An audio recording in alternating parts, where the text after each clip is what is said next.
Hi, David here, CEO and founder of the Freedom Founders Mastermind community.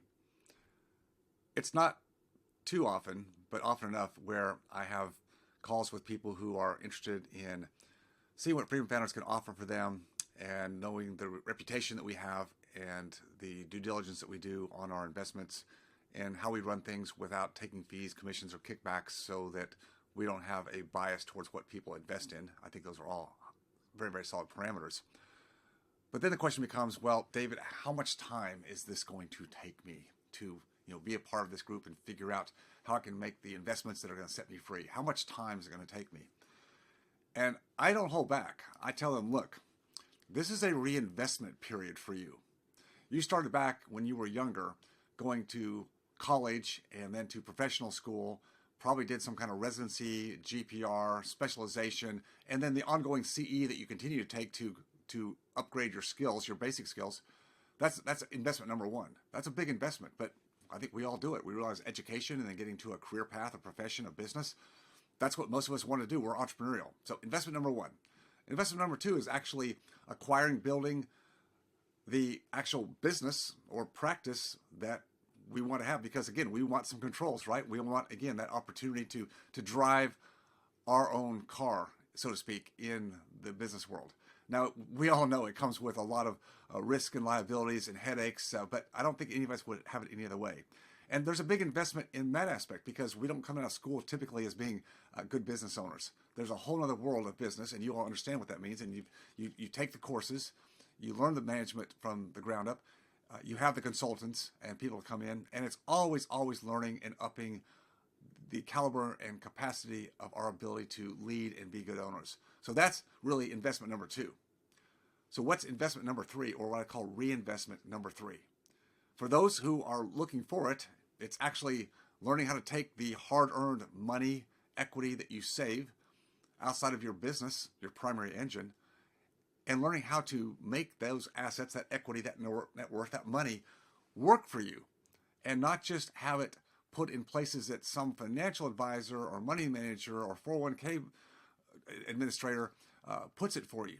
See, I think that's an abdication. And again, so going back to how much time does it take, I explained this is not just come into a group and someone's going to financially advise you to put your money here, there, or the otherwise, just because we get fees, because we don't do that. We want our members to become their best financial advocates. Now, you've got the guidance of a community. We have on retainer a securities attorney, a chief financial officer, CPA. We've got the people to give all of us additional discernment and what we need to look for to give us some area of expertise that we can't go out and get ourselves.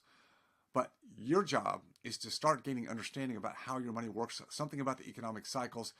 This is something that everybody can learn, and they do in Freedom Founders. And I would say within the first 6 months, it's like drinking from a fire hose. So I tell people the amount of time you put into it is going to be relative to the amount of transformation, not just change, but transformation that you're going to get on your path to freedom. It's just the way it works. Now, some people have to reprioritize their lives a little bit. Yeah, I got people that have 5, 6 kids, and they're in their 30s and 40s. And yeah, that's a busy time in one's life, and you're running a business or businesses. And also you're trying to figure out, well, how do I manage this money that my practice has been kicking off?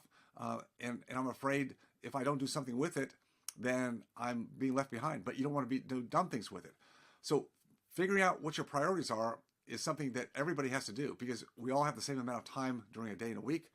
But how we decide to use it just becomes one of those things that we have to become very, very astute and intentional about. And this is where having conversations with your spouse, your partner, your significant other becomes so important, because we have to be on the same page. We have to understand what our vision is. And many people lose that as they get busy in their lives and their practice and start building their family. We lose that because it just gets busy, and we just get in our separate lives, 2 spouses, 2 partners. And instead of being in parallel, sometimes they can just, by natural course, can start to deviate. And getting it back together again is one of the most important things you can do, so that when you do decide, well, where should we put our time? What are we going to gain from doing this? If it's the reinvestment in education of how to make your money work for you in the volatile markets, because it's going to give you more time sooner or not later. That's a decision that you make together, so that no one is pointing fingers at each other. This is the problem, and I see it, and that's why on our Blueprint weekends, we help couples. We don't tell them what to do. We just give them, here are the trade-offs, because every decision in life is a trade-off. It's always a trade-off. You're giving up something to have something else, and it's just about priorities. What are your negotiables? What are your non-negotiables? Until you figure that out, and have clarity on that, everything else is going to be bright, shiny objects and basically gambling your money at a Vegas casino. And really, I know that's not the way you want to do it. So are you wanting to full time and gain an understanding of how this works with a community of other people who can do it with you? Or you want to be that soloist out there and the penny pincher, the frugal person who only depends upon himself? I think that self-reliance is a good thing, but you can take it too far. Trust me, I know.